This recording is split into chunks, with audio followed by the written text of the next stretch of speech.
السلام عليكم ومرحبا بكم في مطبخ أسماء كوك. اليوم حبيت نشارك معكم وصفة بطاطا القصبية أو بطاطا ترفاس مباشرة مع كيفية التحضير. في قدرة أو طنجرة الضغط من الأحسن نديرو حوالي 3 ملاعق أو 4 زيت وملعقة كبيرة تاع زبدة أو سمن،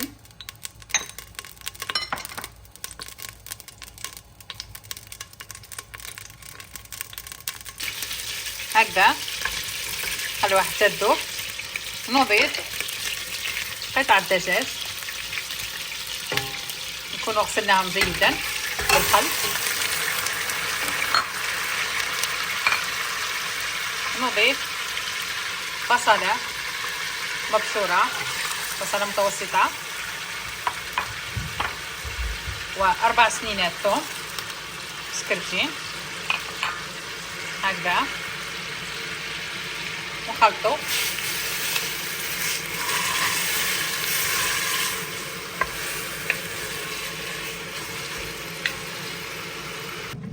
والآن نضيف ملعقة صغيرة تاع ملح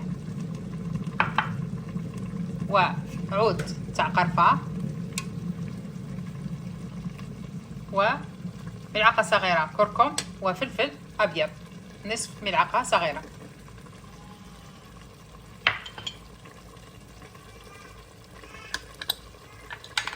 ونضيف شوية نتاع رند، أنا ندي هذه النوعية يكون مقطع مجفف مقطع ما نكثروش،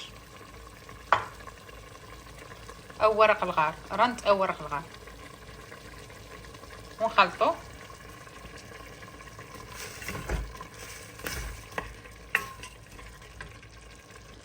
ملاحظة إذا كنتوا حابين طيبوها باللحم ما كلاش ديروا قطعة الزبدة، لخاطر اللحم يكون فيه الدسم عالي، أما إذا طيبتوها بالدجاج لازم تزيدوا الزبدة أو السمن.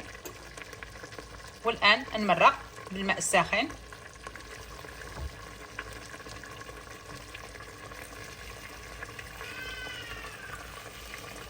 هكذا هكذا،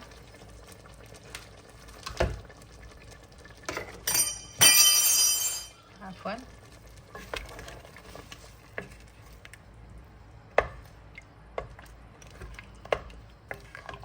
ونخلطو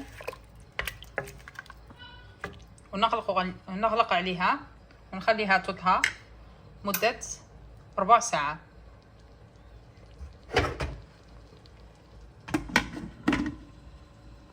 هكذا بعد ما فتحنا عليها نضيف كمية تاع الحمص والبطاطا القصبية، نقسموها على 2، كي تكون حبة صغيرة نقسموها غير على 2، كي تكون حبة كبيرة نقسموها على 3 هكذا. نغلق عليها مرة أخرى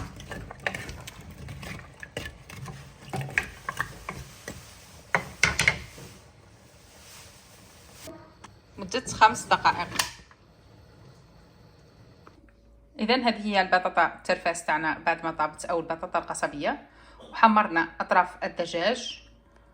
نزيدها رشة من المعدنوس هكذا، ويكون الطبق جاهز مع عصرة ليمون هكذا كين. وهذا هو الطبق تاعنا لنهار اليوم، اللي ان شاء الله يعجبكم وديروه بهذه الطريقة. والآن لحقنا إلى نهاية الفيديو. دمتم في رعاية الله وحفظه، وإلى اللقاء مع وصفة أخرى إن شاء الله. مع السلامة.